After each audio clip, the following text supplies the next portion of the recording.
Hello' students সকলোলৈ স্বাগতম জনালোঁ মোৰ ইউটিউব চেনেললৈ। আজি আমি R2ৰ 24 নম্বৰ কুৱেশ্যনটো ছল্ভ কৰিম। 24 নম্বৰ কুৱেশ্যনটো কি দিয়া আছে চাওক। তলৰ চিত্ৰৰ চাহ দিয়া অংশৰ কালি ওলোৱা, মানে ইয়াত চিত্ৰ এটা দিয়া আছে যিটোৰ চাহ দিয়ে এই অংশখিনিৰ কালি ওলাব লাগে। চোৱা ইয়াত এ বি চি ডি এটা কি হয়, এটা আয়ত হয়। এতিয়া আয়তটোৰ কি দিয়া আছে, আমাৰ প্ৰস্থ দিয়া আছে কিমান 30 সেন্টিমিটাৰ। দিক ডাইৰেক্ট দিয়া নাই, কিন্তু আমি ওলাব পাৰিম ইমানখিনিৰ মান কিমান দিছে 4 সেন্টিমিটাৰ আৰু এইখিনিৰ মান দিছে 3 সেন্টিমিটাৰ। তেনেহ'লে এই দিকটো কিমান হ'ব, 3 আৰু 4 প্লাছ কৰিলে 7 সেন্টিমিটাৰ হ'ব। এতিয়া চোৱা আমি এই আয়তটোৰ দিগো পাইছোঁ, প্ৰস্থও পাইছোঁ। এতিয়া চোৱা আমি জানো যে আয়তৰ বিপৰীত বাহু সমান, গতিকে এইটো যদি 7 সেন্টিমিটাৰ হয় তেনেহ'লে এ বি হ'ব 7 সেন্টিমিটাৰ। বি চি যদি 3 সেন্টিমিটাৰ হয় তে ডি এটো 3 সেন্টিমিটাৰ হ'ব। এতিয়া চোৱা এইখিনিৰ মান আমাক দি দিছে, যদি আমি ধৰিলোঁ এইটো কি এফ ধৰিলোঁ, এই বিন্দু এইটোকো আমি এফ ধৰিছোঁ। এতিয়া চোৱা এই গোটেইটোৰ মান আমাক কিমান দিছে 3 সেন্টিমিটাৰ, আৰু ইয়াৰ পৰা যদি এফ ধৰিছোঁ এ এফৰ মান কিমান দিছে 1 সেন্টিমিটাৰ। তেনেহ'লে আমি ডি এফৰ মানটো ওলাব পাৰিম, মানে গোটেইটো 3 সেন্টিমিটাৰ, তেনেহ'লে এইটো হ'ব 1 সেন্টিমিটাৰ, থাকিব কিমান, মানে বাকীখিনি কিমান হ'ব 2 সেন্টিমিটাৰ হ'ব। এতিয়া আমি এই অংশখিনিৰ কালি ওলাব লাগে। এতিয়া কেনেকৈ ওলাম চাওক। এতিয়া চাওক আমাৰ কুৱেশ্যনটোত কি কৈছে, আমাক এই চাহ দিয়া অংশৰ কালি কৈছে, মানে এইখিনিৰ কালি ওলাব কৈছে আমাক। এতিয়া কুৱেশ্যনটো ভালদৰে চোৱা, আমাক এইখিনিৰ অংশ লাগে। এতিয়া চোৱা এইটো কি হয়, এ বি চি ডি এটা আয়ত হয়। এতিয়া আয়তৰ কালিৰ পৰা আমি যদি এই চোৱা ই চি বি এইটো এটা কি হৈ যাব ত্ৰিভুজ, আৰু ডি এফ ই এইটো এটা কি হৈ যাব ত্ৰিভুজ। যদি আয়তটোৰ পৰা এই ত্ৰিভুজ দুইটাৰ কালি যদি আমি বিয়োগ কৰি দিওঁ তেনেহ'লেতো আমাৰ চাহ দিয়া অংশৰ কালি ওলাই যাব। এতিয়া আমি এই আয়তটোৰ কালিটো ওলাব পাৰিম, কিয়নো আয়তৰ কালিৰ ফৰ্মুলা হৈছে দিক ইনটু প্ৰস্থ। এতিয়া ইয়াৰ কি 3 আৰু 4, মানে ডাইৰেক্ট 3 আৰু 4 কিমান হ'ব 7, মানে ইয়াৰ দিক কিমান দিয়া আছে, ইয়াৰ দিক হৈছে 7 সেন্টিমিটাৰ আৰু প্ৰস্থ কিমান দিয়া আছে 3 সেন্টিমিটাৰ। মানে আমি এই গোটেইটোৰ কালি ওলাব পাৰিম। মানে আমি এতিয়া ইয়াৰ পৰা মাইনাছ কৰিব লাগে এই ত্ৰিভুজৰ কালি আৰু এই ত্ৰিভুজৰ কালি। এতিয়া এই ত্ৰিভুজটোৰ কালি কি, মই ইয়াত লিখি আছোঁ এই ত্ৰিভুজটো,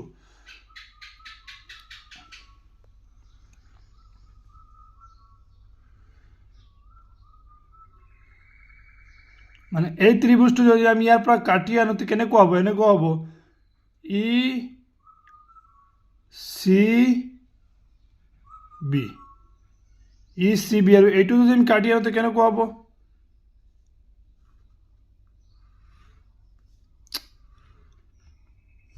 ই চি বি আৰু এইটো কি হ'ব ডি এফ ই এইটো। এতিয়া চোৱা ত্ৰিভুজৰ কালিৰ ফৰ্মুলা কি, মানে এই ত্ৰিভুজটোৰ কালি ওলাবলৈ হ'লে আমাৰ কি লাগিব, হাফ ইনটু ভূমি ইনটু উচ্চতা। এতিয়া যদি আমি এইটোক ভূমি ধৰোঁ, এই বাহুটোক যদি আমি ভূমি ধৰোঁ তেনেহ'লে আমাৰ উচ্চতাটো এইটো হ'ব ই চি, কিয়নো আমি জানো যে আয়তৰ কোনবিলাক 90 ডিগ্ৰী, মানে এইটো লম্বভাৱে থিয় হৈ আছে, সেইকাৰণে আমি বি চিক কি ধৰিব পাৰোঁ, বাহু ধৰিব পাৰোঁ, আৰু এইটো আমাৰ কি হৈ যাব উচ্চতা।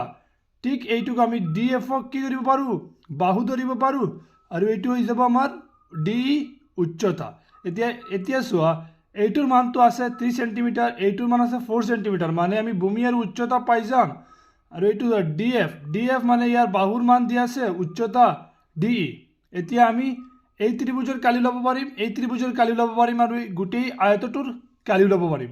এতিয়া মই এই আয়তটোৰ কালিৰ পৰা যেতিয়া মই এই দুইটা ত্ৰিভুজৰ কালি বিয়োগ কৰি দিম তেতিয়া এই চাহ দিয়া অংশৰ কালি ওলাই যাব। গতিকে আমি প্ৰথমে দিয়া আছে কি এইবিলাক লিখিলোঁ। এতিয়া চোৱা মই দিয়া আছে কি লিখিছোঁ, দিয়া আছে এ বি চি ডি, আয়তটোৰ কি দিয়া আছে দিক দিয়া আছে। ইয়াৰ দিক কি, দিক এ বি বা ডি চি দুয়োটা কি হয় দিক হয়, গতিকে আমি লিখিছোঁ দিক এ বি সমান চি ডি ইকুৱেল কিমান 7 সেন্টিমিটাৰ। তাৰপিছত আমি কি প্ৰস্থ ইয়াৰ বি চি প্ৰস্থ হ'ব, এ ডি প্ৰস্থ হ'ব, সেইকাৰণে আমি প্ৰস্থ কি দিছোঁ বি চি সমান এ ডি সমান কিমান 30 সেন্টিমিটাৰ। তাৰপিছত আমি কি কৰিব লাগে, এইটোতো কালি ওলাব পাৰিম, দিক আৰু প্ৰস্থ আছে। তাৰপিছত আমাৰ এই দুটা ত্ৰিভুজৰ কালি ওলাব লাগে এতিয়া চোৱা এই ত্ৰিভুজটো ত্ৰিভুজ তাৰপিছত আমি কি লিখিছোঁ ত্ৰিভুজ BCE ত্ৰিভুজ BECৰ এই ত্ৰিভুজটোৰ BECৰ আমি ভূমি কোনটো ধৰিছোঁ ভূমি ধৰিছোঁ BC ভূমি BC তাৰ মান কিমান দি আছে 30 সেন্টিমিটাৰ আৰু উচ্চতা কোনটো ধৰিছোঁ CE উচ্চতা CE কিমান 4 সেন্টিমিটাৰ আকৌ এতিয়া এইটো ত্ৰিভুজৰ কালি তুমি ওলাব পাৰিম ভূমি উচ্চতা পাইছোঁ এতিয়া এই ত্ৰিভুজটো আমি কি লিখিছোঁ চাওঁ আকৌ DEF মানে DEF ত্ৰিভুজ আকৌ ত্ৰিভুজ DEFৰ ভূমি কিমান ভূমি আমি কোনটো ধৰিছোঁ ভূমি ধৰিছোঁ আমি DF এইটো আমি ভূমি ধৰিছোঁ এতিয়া ইয়াৰ মান কিমান 2 সেন্টিমিটাৰ এইটো আমি কেনেকৈ পাইছোঁ ইয়াত চোৱা এই গোটেইটোৰ মান হৈছে D এৰ মান হৈছে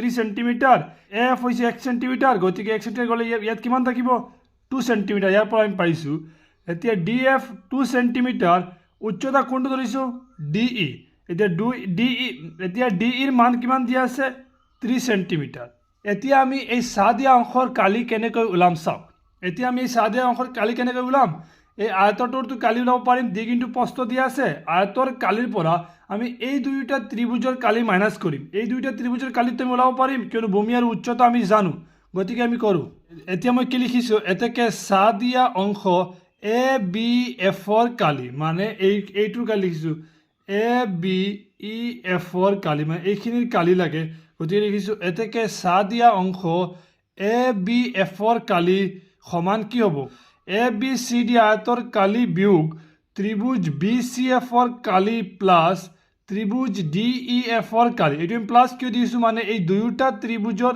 কালি বিয়োগ হ'ব লাগিব এই আয়তটোৰ কালিৰ পৰা তেতিয়াহে আমি এই চাহ দিয়া অংশ ABFৰ কালি পাম এতিয়া চাওক BCD আয়তৰ কালি কি আয়তৰ কালি ফৰ্মুলা হৈছে দিক ইনটু প্ৰস্থ ইয়াৰ দিক কিমান দিয়া আছে 7 সেন্টিমিটাৰ 7 ইনটু প্ৰস্থ কিমান 3 ইয়াত প্ৰস্থ কিমান দি আছে 3 সেন্টিমিটাৰ বিয়োগ ব্ৰেকেটৰ ভিতৰত কি আছে BCE ত্ৰিভুজৰ কালি ফৰ্মুলা কি ত্ৰিভুজৰ কালি ফৰ্মুলা হৈছে হাফ ইনটু ভূমি কি ধৰিছোঁ ইয়াত 3 ইনটু উচ্চতা ইয়াত কি ধৰিছোঁ 4 প্লাছ ত্ৰিভুজ DEF কোনটো ত্ৰিভুজ DF ইয়াত ত্ৰিভুজৰ কালি হৈছে হাফ ইনটু ভূমি এতিয়া DEFৰ ভূমি কোনটো ভূমি হৈছে DF এইটো হৈছে 2 ইনটু উচ্চতা কি উচ্চতা হৈছে DE মানে উচ্চতা ডিৰ মান কিমান দিয়া আছে 3 সেন্টিমিটাৰ এতিয়া চাওক এই দুই আপন কৰিলে কিমান হ'ব 7 3 গুণ 21 মাইনাছ এতিয়াৰ পৰা কাটিব পাৰিম 2 1 গুণ 2 2 গুণ 2 2 গুণ এইটো আৰু 2 1 গুণ 2 1 গুণ এতিয়া চাওক ইয়াত কি থাকিল 3 থাকিল আৰু 2 3 3 2 গুণ 6 প্লাছ ইয়াত কি থাকিল ওপৰত 1 1 3 গুণ 3 কিমান হৈছে 21 6 আৰু 3 কিমান হ'ব 9 হ'ব এতিয়া 21ৰ পৰা -9 কৰিলে কিমান হ'ব 12 সেন্টিমিটাৰ স্কয়াৰ এইটো হৈছে আমাৰ চাহ দিয়া অংশ ABFৰ কালি